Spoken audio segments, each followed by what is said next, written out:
Saturday, 3 p.m. kickoff. Manchester City return to the Etihad in the Premier League to take on Southampton. Not won a game this season, so Rich, Southampton, what are you thinking? Coming off the back of the Champions League, Pep said we may be tired for Saturday. What are your thoughts on it?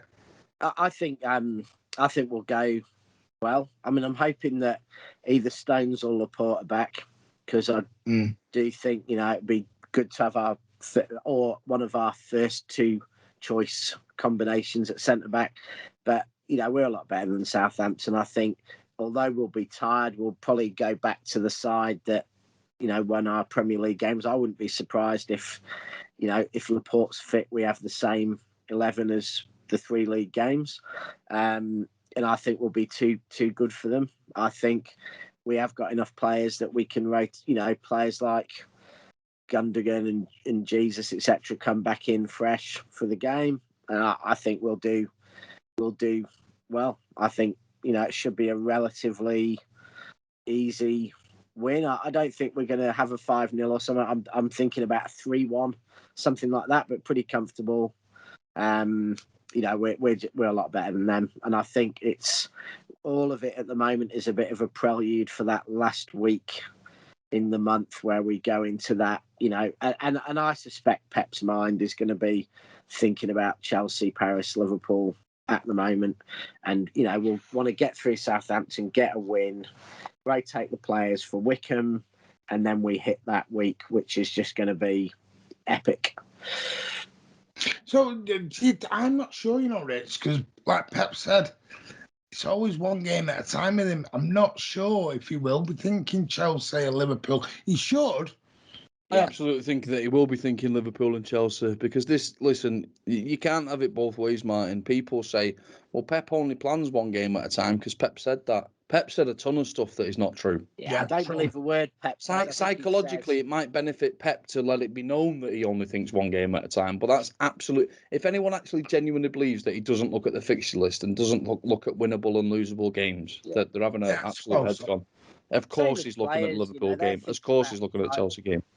Yeah, players are thinking about the title the whole season, and when they say, we don't think about that till after the 38th game, they're not telling the truth. They just don't. They just know if they say they are thinking about it, they'll be accused of arrogance about things in between, or they'll get bad headlines. But I'm sure Pep is thinking, how do I get a win at Southampton as easily as at home against Southampton as easily as possible, get through Wickham as easily as possible, and have the players in the best possible state they can be for going to Stamford Bridge. Yeah, I mean, I genuinely think there'll be a lot of changes going into Saturday. Obviously, I think Rodri going off injured will bring in Fernandinho, CDM, which for me should then rule out Gundogan. Shouldn't be Gundogan if you're going to play Fernandinho. Yeah. Because then you're running the risk of the slow midfield again. Yeah, so, I think he'll want to give De Bruyne another game, I reckon. Yeah. Possibly. Or at least game time. Foden. There's a lot of players. Sterling's got to get in. Gabby's got to come back in. There's a lot of players to get back into this team, if you think about it. I mean, I'm with you. I don't think Southampton will cause any problems whatsoever. I really don't. It wouldn't surprise me if we do put 4 or 5 past these. It really, really wouldn't, because, like I said, they've not won a game. They seem to be drawing a lot for whatever, so that tells me the sort of will play it a bit tight when they have to. I'm a little bit, I am impressed. I thought they did some good business bringing in this Armstrong from Blackburn. Thought that was a good bit of business that they did. I just don't think. Do you not think that losing Danny Ings has paid its price? And not only that, I think losing was it Vestergaard as well at the back, and Bertrand. And Bertrand. He was always solid. I just think that Danny Ings primarily is the one that's going to cost them the most this season, because Southampton picked up a lot of points and the occasional 3 points because of Danny Ings, and his goals aren't in that side anymore. And I think that could It'd have me panicking anyway if I was a Southampton fan. Does anyone think Southampton could be in danger of going bye-bye? I think they're in danger of it, but I think there's worse teams. I've said this about other clubs. There's worse teams in the league. I think on a season when more teams were firing on all cylinders, I think Southampton would absolutely be a contender. But I think that there are worse teams than Southampton, so I think that's going to be one of their saving graces. Yeah, although I think, I'd say I'd put them in a category probably with Newcastle and Burnley of sides that if they get on a bad run, they could easily they could tumble out. Yeah, they could tumble. And Southampton, they've got a bit of a habit of, they've had a couple of absolute collapses against the Rags, haven't they? I mean, they, once they drop out of a game, their heads can go. And that's their biggest danger against City, is if we got 2 early goals in the first 10 or 15 minutes, it could get silly. But I don't know. I suspect, as I said, I thought about 3-1. I reckon they'll keep us out for half an hour. And, and I don't think we're going to push that hard. I think we've got our eyes on bigger games, and it'll be a bit like I felt the game midweek was in the Champions League. We kind of were cruising, and we switched on for like 3 or 4 minutes after they scored each time, and then we switched off again. And I wouldn't be surprised if we see a bit of that kind of performance. To me, this week's going to be a weird one because it's Southampton and then Wickham. So this is like the start of the bit. And it's just, it's like you said, is it like the calm before the storm going this week? And, is Pep going to be very sort of cute with his team selections, how he does it, I do think that if the defence worries me a little bit Saturday, because if Laporte and Stones are still injured, and Ake sadly, just lost his father, sadly, but so he might not be in the right frame of mind. It is where we are with centre backs come weekend. Yeah, how injured are Stones and Laporte?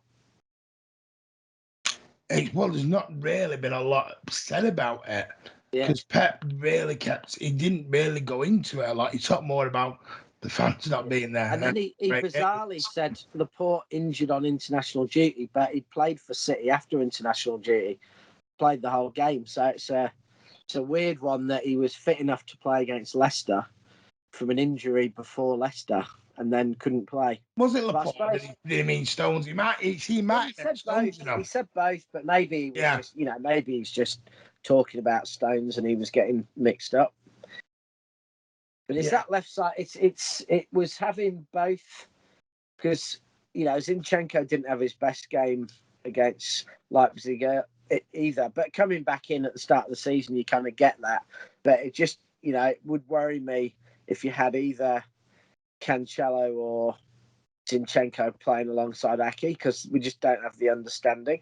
Although I assume we'll have Walker back for Southampton. I assume he was rested. Because he was on the bench. So he was on the bench last night. So if he's back, then I think that does make a difference because if Cancelo plays or Zinchenko plays and they're up in midfield, you've got 3 real defenders there, and Walker can cover the goals that were scored midweek. Walker could have probably covered some of them with his pace because we were just being caught a bit on the break. So Walker coming back, even if it is Ake and Diaz, I think will make a difference. Yeah, I genuinely do. I think what happened against Leipzig will. Listen, we can look at all the glitz and the glamour of a 6 straight. I think Pep will have roasted him in that dressing room afterwards, and I'm expecting him to come out, a little bit more. It sounds weird saying like a wounded tiger, but I mean defensively. Pep will not have another. That's why I don't see Southampton scoring a goal because I don't think they're going to dare allow that to happen. And I know it's football. I know anything can happen, but in this game on Saturday, I think it'll be an early goal, which will kill Southampton's game plan out dead. Hopefully, first 10 minutes, and that's why. And if they're not careful, I think it could end up 5-6. I really do. Because we're gonna have fresh players. You're looking at De Bruyne, Foden, You could bring Sterling back in. Hey, these are going to be hungry, red. Because you got to remember, Rich, these players have got to get back in the team. So this is their work. They're playing for PSG, Chelsea, and Liverpool. Yeah. And this is probably where, now you're saying that, it's making me think, I'm thinking, we are going to play the same team as we played in the other games. But thinking of Chelsea and Liverpool, if Foden is nearing match fitness, it may be that Guardiola's thinking, I want to get Foden at least half a game. I want to get De Bruyne. De Bruyne was not, despite all the use and ours, he wasn't really fully at it last night. No, he had we need De Bruyne and Foden for that week of Chelsea, Paris, Liverpool, definitely. Yeah, I was going to say, I don't really listen, I'd be happy if Foden and De Bruyne got 40 minutes at the most against Southampton and maybe another 30 minutes against Wickham. We really need them to be absolutely in their stride for the Paris game, the Chelsea game, and the Liverpool game. 100% agree. Yeah. And this could be the time, let's unleash Sterling. Let's unleash him. Let's give him and let him go. I think this is definitely the chance. I think this is the chance. I expect to see something like Sterling, Mahrez, and Gabriel Jesus up front against Southampton, and I think them three can go. I really do. I think they can go to town against them. I think the midfield will probably be Gundogan and Bernardo, or Grealish and Gundogan. I think actually I'm thinking it's going to be Grealish and Gundogan, and I think it's going to be a little bit slow. But I think Grealish is going to really, really, really go to town on them. Is that with Fernandinho behind him? Yeah, I think something like that. I think it's going to be a little bit on the slow side, but I don't think it's a massive concern against Southampton. Please don't let me eat those words. I'd hope just put the kiss of death on it now. Yeah, give Rodri a rest, give Fernandinho a game, then Wickham probably try Lavia or try him at CDM. And possibly then, have a relatively fresh Fernandinho and Rodri for that big week where, the chances are Rodri's going to have to play the best part of 90 minutes and, we'll probably get Fernandinho, a 90 minutes and maybe a 30 minutes out of him that week. Is anything been said on Rodri's injury? Because I know he came off injured, but I've not read or heard anything. I haven't seen anything. So I don't know, you were saying that, but he might be out for 2 weeks for all we know. I mean, we're not going to know till tomorrow, are we? The press conference, we'll find out more on people's injuries. I'm hoping Laporte and John Stones, because John Stones is the same. John Stones has not played hardly. He's going to need minutes in the legs, because ideally against Liverpool and Chelsea, you want Stones. I mean, personally, I'd go Laporte, Stones and Diaz, but Stones needs minutes in legs. They need energy in them. Yeah. I mean, I do think that if needed, I reckon that Diaz and Laporte or Diaz and Stones could play the 3 games in a week. I think at centre-back, I think it's going to be at full-backs in midfield and possibly a few of the forwards who will need rotating. But, I do think we could play the centre-backs at least for all 3 games without too much danger. I suspect we're going to need Walker for Chelsea and Liverpool and rest him in Paris, unless they really think they need him to scare Mbappe. But it's going to be, we're going to have to manage the squad the next month. Definitely. It's going to, this is where Pep's going to earn his crust. He's going to earn it now. And this is also a chance some of the players who are on the bench to put themselves into contention. Yeah. Because we've got a busy period. But I suppose this is what you want. You want a busy period where you can get players moving and going. And this is the ideal opportunity. I think Southampton and Wickham are the 2 ideal. No disrespect. And like Rob says, I don't want to eat my words here. I just find Southampton an ideal opponent because I don't think they're going to come and pose any issues whatsoever. Yeah, and I'm touching every word I can here that this doesn't come back to bite me in the rear end. But I really think it's a perfect scenario. If you were looking at fixtures and you go, if you're got a big week, who do you want? You go, I'd take Southampton, you're taking Wickham. 2 home games. What do you think about Pep Guardiola's comments again about getting people to come to the games? Does he just not get it? Listen, I always get hate because I'm not Pep Guardiola FC like a lot of people, but does he not get it? We're on the tail end of a global pandemic. We have an away fan allocation that doesn't turn up. You'll see it on Saturday. Southampton will bring about 400 fans out of a 3,000 allocation. The tickets for a category, what I would class as a category C game, I don't know whether they still do that sort of category stuff anymore, but there'll be tickets for that game that are £55, £65, £75. Yeah. Who wants to pay? If you're from Manchester and you're working all week, who wants to spend half a day's wages to watch City play Southampton? And listen, no offence to the quality of Southampton or the quality of the City. It is probably the best football we've ever seen, but it's not a realistic expectation. So I am expecting there to be the usual empty seats brigade and the usual complaining. And Pep's comments for me are just totally out of order. Totally out of order. And I know that he suffered personally because of the pandemic. He lost his mother. I get that. But have a little bit of insight and understanding. Was it when he was at Barcelona and all of his love about Barcelona? I tell you something, if I went over to Barcelona to watch them play at the weekend, I'd better be able to walk up to the gate and buy a ticket right there and right then. Because it's an easy process to do it there. Yeah. Whether the ground's full, but I'm telling you, Manchester City do not help themselves and they make everything overly complicated, and we'll see it again. And you can't blame the fans when your ticket prices are unrealistic, given where we are in the world.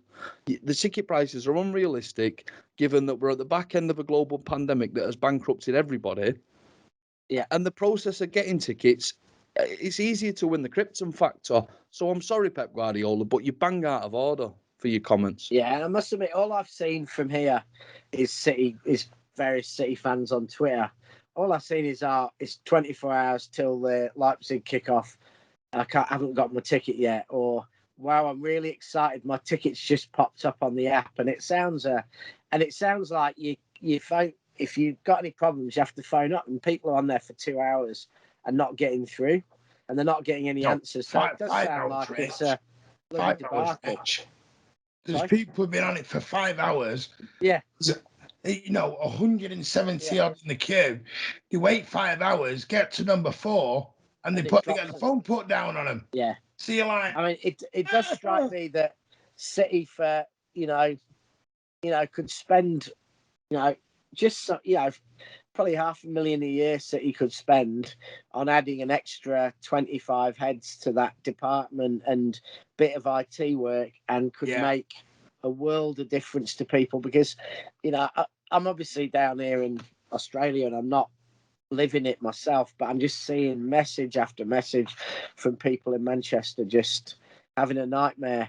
And I think, when you think of some of the old Blues who were middle-aged back in 99, who were still going to games, it must be a bloody nightmare. I mean, people who struggle with the technology and, having to have some kind of smartphone. And then the other thing I'm seeing is people who buy tickets and they, share it with a brother or something like that because they can't afford. No, but they've got every week. They've got all these nightmares about not transferring tickets. So I wasn't trying to hijack the conversation because this is about the Southampton game on Saturday, but I think it's something that needs addressing. It really does need addressing. Yeah. There is one thing before we wrap this up, because I'm going to make a statement now. You don't necessarily have to respond to it, but then you can wrap up the Southampton pre-game. I want to say that I do give players like Nathan Ake a very hard time, because I want the best. I want the best to play for the best. And Nathan Ake, since he came to the club, has not really given us the best he can offer. And yes, it's a learning process. Yes, he needs to be integrated into the squad. But I'll tell you something.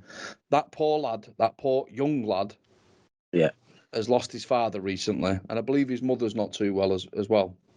And I tell you, the amount of strength and resilience and the character, because that is one hell of a character, that he is an incredible human being.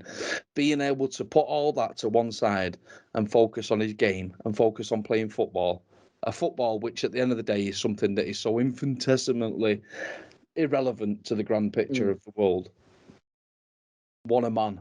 What a man. Honestly, what a man. So, Nathan Ake, I'm still going to be critical of your football, but you as a human being, you're a top bloke, mate. And you've lost your father, but I hope that you continue to make him and your mother and your family proud, buddy. I think we'll give him a good hiding. And then on to the Carabao Cup. Yeah, cannot wait. I think it's pretty conclusive that we'll win by some number of goals. I don't want to be cocky FC or say that we're just better than everyone else, but Southampton, they're in the same league as us, but they're not really in the same league as us. Yeah, true.